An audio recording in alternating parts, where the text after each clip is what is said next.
माया निरूपण। जो 3 गुणों वाली मूल प्रकृति है वही परमेश्वर की पराशक्ति है, वही माया है जिससे यह सारा जगत उत्पन्न हुआ है। तो जो 3 गुणों वाली वो मूल प्रकृति है, वो 3 गुण हैं कौन से?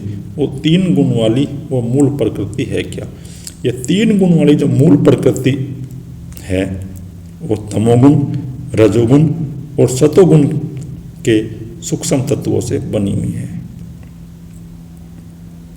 वही परमेश्वर की शक्ति है और वही परमेश्वर की शक्ति है जिसे हम माया कहते हैं, जिसे मन की माया कहते हैं, जिससे यह सारा जगत उत्पन्न हुआ है। और उसी शक्ति से ये सारा जगत उस परम तत्व के कारण उत्पन्न हुआ है। ज्ञानी जन मनुष्य इसके कार्य से ही इसका अनुमान लगा लेते हैं। और जो ज्ञानी मनुष्य हैं, जो आध्यात्मिक पथ के साधक हैं, वे इसका अनुमान इसके कार्य से ही अपने ध्यान के द्वारा लगा लेते हैं और उनको इस शक्ति का पता चल जाता है कि ये माया है, मन की माया, जो उसी परम तत्व से उत्पन्न है। वह शक्ति ना तो सत्य है और ना ही असत्य है। तो जो वह शक्ति है माया, जो 3 गुणों वाली है, वो ना तो सत्य है और ना ही असत्य है, और ना ही भिन्न है और ना ही अभिन्न है, और ना ही वो किसी से भिन्न है और ना ही वह अभिन्न है। वो यही वो शक्ति है, यानी जिसका कोई वर्णन नहीं कर सके।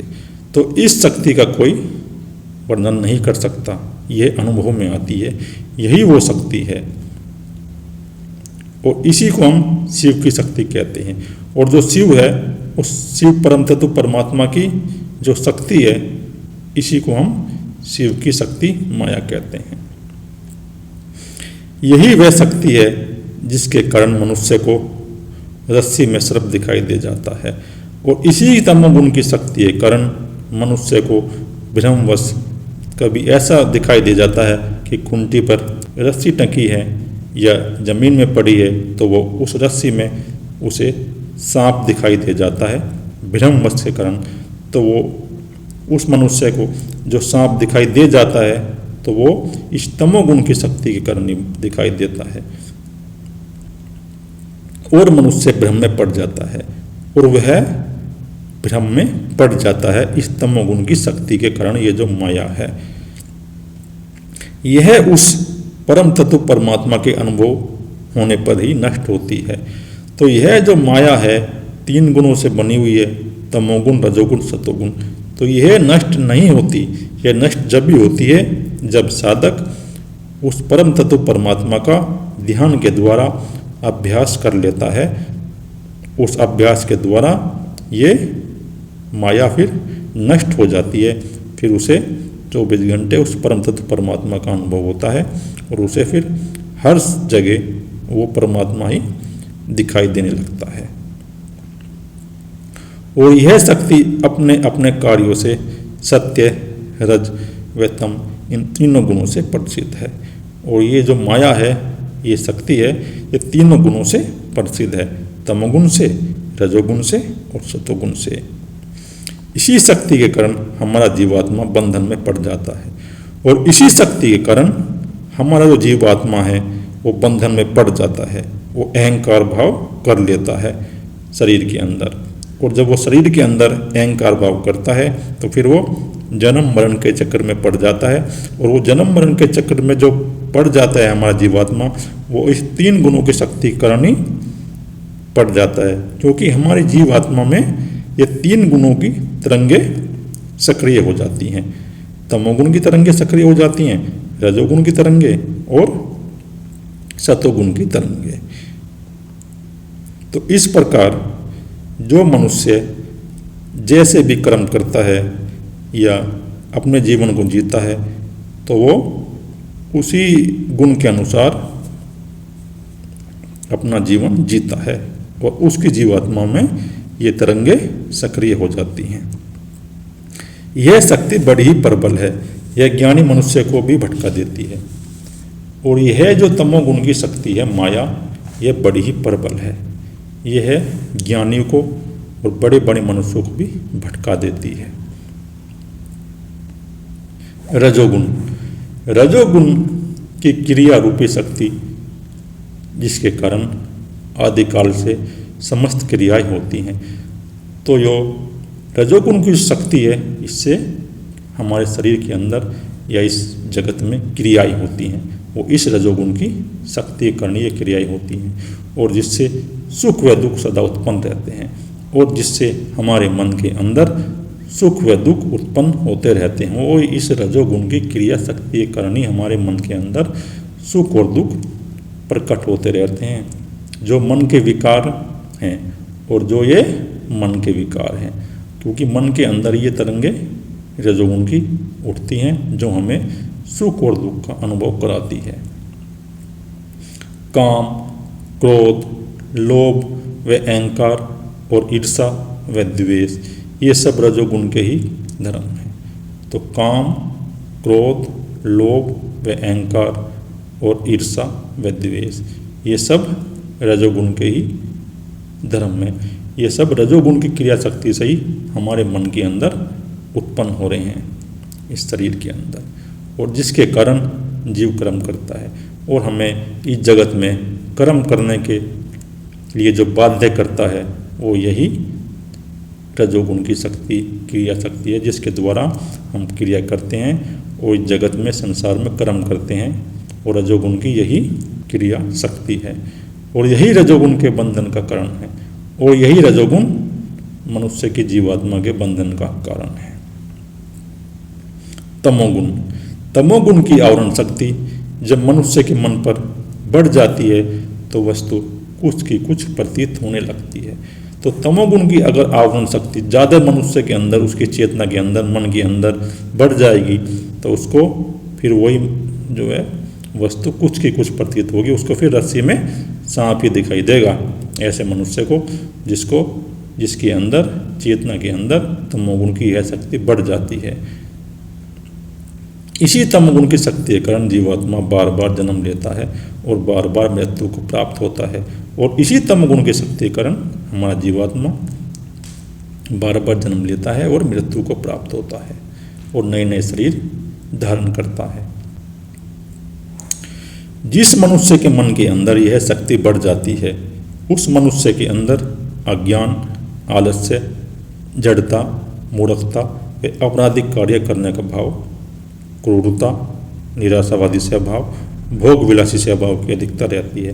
तो जिस मनुष्य के अंदर यह तमोगुण की शक्ति उसके मन के अंदर बढ़ जाएगी तो ऐसे मनुष्य के अंदर क्या होगा, या उसका स्वभाव हो जाएगा, वो आलस्य में रहेगा, वो मूर्खतापूर्वक बातें करेगा, वो सबसे बहस करेगा अपनी बात को बड़ी दिखाने के लिए, और उसका मन आपराधिक कार्य करने का होगा, और उसके मन के अंदर आपराधिक कार्य करने का भाव बढ़ जाएगा, वह अपराध की दुनिया में चला जाएगा अगर उसके अंदर तमोगुण की अधिकता है। और क्रूरता, और क्रूरतापूर्वक कार्य करेगा, पशुओं को सताएगा, मनुष्यों को सताएगा, उनके साथ मारपीट करेगा। तो ऐसा मनुष्य जिसके अंदर तमोगुण की शक्ति बढ़ जाती है तो वह क्रूरतापूर्ण कार्य करने शुरू कर देता है, और निराशा, और उसको सुख की प्राप्ति कभी नहीं होगी, वह हमेशा हर समय निराशावादी स्वभाव में ही रहेगा, और भोग विलासी स्वभाव, और वह हर समय भोगने ही चाहेगा और विलास उसका स्वभाव हो जाएगा। तो ऐसा मनुष्य के अंदर तमोगुण की शक्ति बढ़ जाती है और उसके अंदर ये सब गुण प्रकट हो जाते हैं जब तमोगुण की शक्ति बढ़ जाती है। चाहे कोई मनुष्य कितना ही बुद्धिमान हो, विद्वान हो, चालाक हो और सूक्ष्म अर्थों को देखने वाला हो, तो चाहे कोई मनुष्य बुद्धिमान हो, विद्वान हो, चाहे उसने कितनी ही पुस्तकों का अध्ययन कर रखा हो, ज्ञान इकट्ठा कर रखा हो इस मन के अंदर, और वह चालाक हो इस संसार में और सूक्ष्म अर्थों को देखने वाला हो, और वह सूक्ष्म से सूक्ष्म अर्थ निकालने वाला हो, और उसे भी यह शक्ति डामाडोल कर देती है, परंतु उसे भी यह तमोगुण की शक्ति डामाडोल कर देती है, उससे अपने अनुसार कर्म करवा लेती है। और उस व्यक्ति के अंदर जब यह तमोगुण प्रकट हो जाता है तो उससे वह अपने अनुसार कर्म करवा लेती है, उससे हत्या करवा देगी, उससे लूट मार करवा देगी, उससे चोरी करवा देगी, या वह ठगने लगेगा दुनिया को, तो ऐसा मनुष्य चाहे वो कितना ही बुद्धिमान हो, कितना ही सूक्ष्म अर्थों को देखने वाला हो, कितना ही उसने ज्ञान इकट्ठा कर रखा हो अपनी बुद्धि के अंदर, पर इस शक्ति के कारण वह डामाडोल हो जाएगा और कर्म करने लगेगा। यह तमोगुण की आवरण शक्ति बड़ी ही प्रबल होती है। यही शक्ति साधकों को नीचे की ओर धकेलती रहती है। तो ये तमोगुण की जो शक्ति है, इससे साधकों को सावधान रहना चाहिए, क्योंकि साधकों का जो पतन का कारण है वो यही तमोगुण की शक्ति होती है। और तमोगुण की शक्ति जब साधक के मन के अंदर बढ़ जाएगी तो उसके अंदर ये तमोगुण की क्रियाएं उठने लगेंगी, ये जो अभी हमने बताई हैं। तमोगुण की शक्ति से साधक को सावधान रहना है, और सावधान ऐसा रहेगा वो उसको अपने मन के अंदर जो विचार उठ रहे हैं, तरंगे उठ रही हैं तमोगुण की, जब उसके मन के अंदर ये तरंगे आएँ तो उनको होशपूर्वक होकर उनका मुकाबला करे, उनको सहन करे और उनको देखे, उनमें अपने आप को लिप्त ना करे। अगर साधक अपने आप को इसमें लिप्त नहीं करेगा तो वह इस शक्ति से बच जाएगा और अपने साधना के मार्ग में आगे बढ़ता चला जाएगा। लेकिन अगर वो इस शक्ति से डामाडोल हो गया, लिप्त हो गया, तो फिर उस साधक का पतन हो जाएगा, और पतन होने के बाद फिर उसकी साधना की लाइन ये नष्ट हो जाएगी और ये जन्म उसका बेकार चला जाएगा। इसी शक्ति के कारण साधक भी बार बार अपने लक्ष्य से नीचे, तो इसी शक्ति के कारण साधक बार बार नीचे गिरता रहता है। तो वो बार बार नीचे कैसे गिरता है? साधक वो साधना करेगा 1 महीने के लिए, 2 महीने के, तो फिर शक्ति उसको नीचे की ओर धकेल देगी। उसके मन के अंदर ये भोग विलासी विचार प्रकट हो जाएंगे, ये तमोगुण के विचार फिर प्रकट हो जाएंगे, तो वो नीचे गिर जाएगा। फिर साधना करेगा, फिर नीचे गिर जाएगा। तो उसको साधक को बार बार नीचे की ओर ये शक्ति गिरा देती है। इसलिए साधक को इस शक्ति से बच के रहना चाहिए। यही शक्ति मनुष्य को राक्षस बना देती है, और यही शक्ति बुद्धिमान मनुष्यों को भी राक्षस बना देती है और उनसे गलत कार्य करवा देती है। जब मनुष्य इस शक्ति के अधीन हो जाता है तो वह हर समय डामाडोल रहता है। और जब मनुष्य, चाहे वो कितना ही बड़ा राजा हो, कितना ही बड़ा वो मंत्री हो, और कितना ही बड़ा पैसे वाला हो, और कितना ही बुद्धिमान हो, और कितना ही चाहे वो विज्ञान के अर्थों को जानने वाला हो, कितना ही वो शास्त्रों के अर्थों को जानने वाला हो, परंतु जब उसके मन के अंदर ये शक्ति प्रकट हो जाएगी तो वह उस समय उस व्यक्ति को भी ये शक्ति डामाडोल कर देगी और उससे गलत कार्य करवा लेगी, या गलत कार्य नहीं करवाएगी तो उसके मन के अंदर ये विकार पैदा कर देगी भोग विलासी जीवन के, और वो व्यक्ति भोग विलासी जीवन में जीने लगेगा और उसके अधीन हो जाएगा।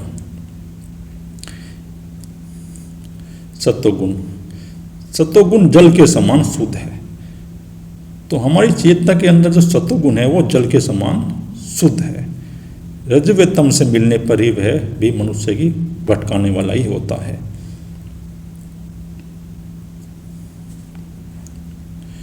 आरंभ से ऐसी आदतें या क्रियाएं जो जन्म से ही हमारे अंदर मौजूद होती हैं, यही प्रवृत्ति कहलाती हैं। तो ऐसी क्रियाएं जो मनुष्य के अंदर जन्म से ही मौजूद रहती हैं या प्रकट रहती हैं, ये आरंभ से ही आती हैं। जो ऐसी क्रियाएं हैं तो वे सत्वगुण की क्रियाएं हैं, जो हमारे मन के अंदर, जो हमारे जीवात्मा के अंदर ये तरंगे हैं सत्वगुण की। तो ये सत्वगुण की तरंगे जब हम जन्म लेते हैं, नए शरीर में जाते हैं, तो उस शरीर में ये क्रियाएं प्रकट हो जाती हैं,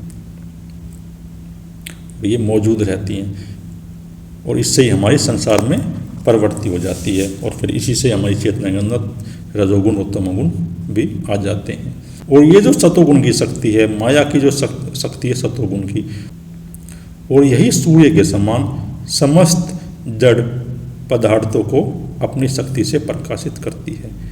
तो इनको जितने भी ये संसार के अंदर जड़ वस्तुएं हैं, इनको ये सत्वगुण की शक्ति ही प्रकाशित करती है सूर्य के समान। जिस प्रकार सूर्य इन लोगों को अपने प्रकाश से प्रकाशित करता है, तो यही सत्वगुण की शक्ति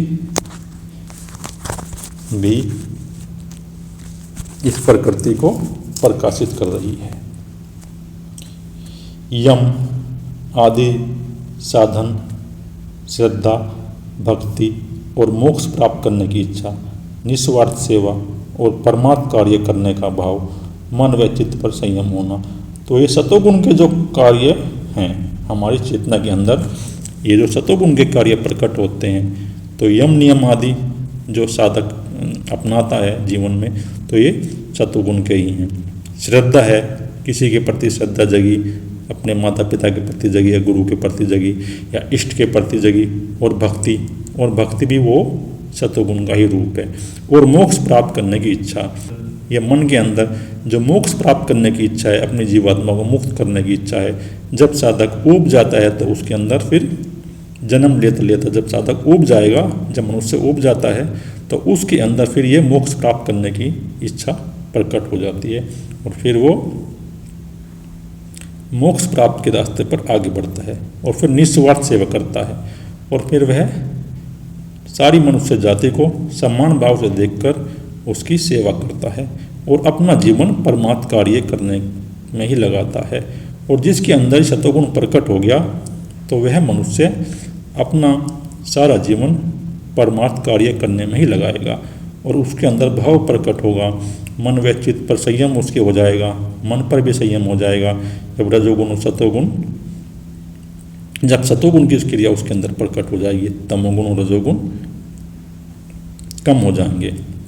दयाशील होना, संतोषी होना, तो वह दयाशील हो जाएगा। जितने भी मनुष्य हैं या जितने भी जीव जंतु हैं, फिर वह सब पर दया करेगा।